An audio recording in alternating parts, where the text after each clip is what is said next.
Rivalry and Labor Day, and all of us that are involved in athletics, and probably some people in business, have a big rival, somebody that they're, for lack of a better word, hate the other team or hate the other organization. And for some people that starts in high school. I hated Koontz when I was growing up, and I coached at Cal, and if you wore red around Cal, people would honestly make you go change clothes because Stanford is red, and that's rivalries are important. And thinking about the Labor Day rivalry this week made me think a little bit about other Labor Day rivalries up here. And when I went to Calgary in '92, okay, we had a pretty fair year, and we won the Grey Cup. And you're feeling pretty good about yourself in the off season. That's one good thing about winning the last game. Your off season goes pretty good. And so I got invited to speak to something in the spring, and it was the Southern Alberta Crew Members Association, I think was the name of it. It was basically guys from World War II who jumped out of planes over Europe because they were being shot down, and lived to tell about it, obviously, because they were sitting there at the Mawata Armory. And it was not the warmest crowd I've ever been to. But when I got up and talked, I started talking about how my dad flew in B-17s, and he was a gunner, bombardier in B-17s, and that, so okay, I wasn't a complete bad guy, I guess. So it got to the end, I'm taking questions and all that, and one gentleman got up and he said, "Coach, I just want to congratulate you guys for having a great season and winning the Grey Cup, but you lost to Edmonton on Labor Day." And he was right. We did. We lost to Edmonton on Labor Day, and I think that's a sign of how important the rivalries are to the fans, and how important they should be to the players and the coaches too. And I've always remembered that. Sometimes you think you're doing pretty good, but you lost to somebody somewhere along the line that was important to the people, and the game tomorrow is important to a lot of people. You guys open up for questions. How big a factor do you think the crowd's going to be tomorrow? It's. I know that anytime you go through the tunnel in a game where it's a sellout and it's an important game, there's a certain electricity in the air, and I expect it to be a huge plus for us. Making some changes on the defensive side of the football. Why is that? Well, we have looked at a lot of combinations this weekend. There will be some different things tomorrow. Why make the change at strong side linebacker at this point?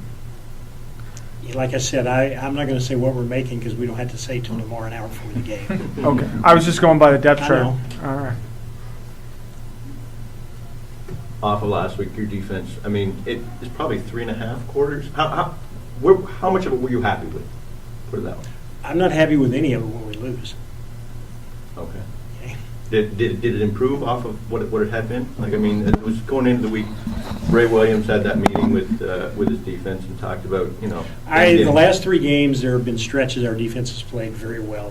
We've had 2 halves that if you put them together it'd be about as good a game as you could possibly play. And for whatever reason we haven't finished the deal, and that's one of the things that we've talked about. And hopefully we will do that tomorrow. You're scoring a lot of points. You're giving up a lot of points.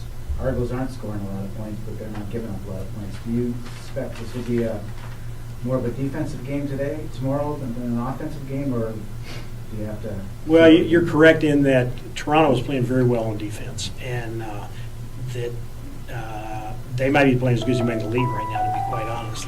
$70. 70? Is that how much it is? Yeah. 140.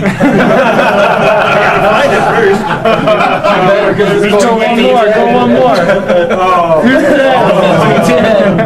I'll find him. No, they are playing very well on defense. They're doing a great job of playing the team they play. Okay, they do. As I've mentioned several times during the week, they're definitely game planned up for the team. One week they might be playing a lot of man. The next week they might be playing a lot of zone. And that's one of the signs of a well-prepared team, that they know what they think they need to do to win the game, not what it says in their playbook that they're supposed to be the best at. And and they have the ability to do both. And that also is the thing that offensively, people that aren't patterned, and some defenses are very patterned and play very well, but defenses that aren't patterned, they make it harder for the offense because you you spend a lot of time in your preparation learning what you expect, and when it's not what you expect, sometimes you don't react as fast as when it's what you expect.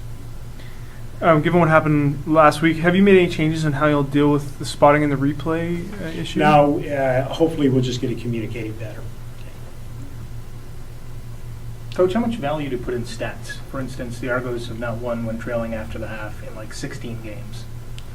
Well, I put value in, yes, I look at stats and I mine the data just like everybody else to see if there's something that about us that we're missing, okay, about the other team that, that's a stat that is, I don't know that I put any value in it. Because as I said when we were getting ready to play Winnipeg, we're not playing the record, we're playing the team. You have to look at the team on the field, and that's the team you're playing. You're not playing the record. And every game is set apart from the other game. Probably most teams aren't winning when they trail, if you added up every football game that was ever played. But, it's stats are an indication of what's going on, and some of them ring true. Like the turnover stat pretty much rings true. But then some of the other ones that we all think rings true don't necessarily. So it's an indication of things, and for us, it's an indication of looking at ourselves. Why is it that way? Is there something we're not doing or something we're doing well? And when you're looking at the other team, why is it when they win, the other team only rushes for so many yards? Or why is it when they lose, the other team rushes for so many yards? Those are things that sometimes help you in your approach to the game.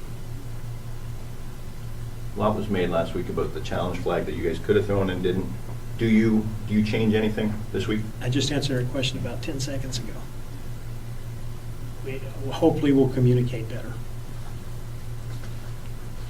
George, how does the smallest receiver in your offensive core become your big play guy? Well, he's extraordinarily quick, and he's hard to cover. Do you foresee getting him the ball more often? Well, we like to get him the ball. There's no doubt about that. The other team has that's the thing about offense. The other team many times determines where the ball goes. You're just not saying, okay, we're going to throw it to Chris Williams or we're going to throw it to Andy Fentus. You're working off what coverage they're playing, and sometimes even though you want to get it to a guy, they can make it hard to get it to a guy. Fentus's numbers aren't, huge at this point. Are defenses doing their best to take him away from you? Montreal did a good job of doing a thing that pretty much takes away, I won't say Andy, but takes away parts of the field, and they did a nice job with it. But they allowed us to throw the ball in the seam to the backside a couple of times, too. Any more questions, guys? Okay, thank you very much.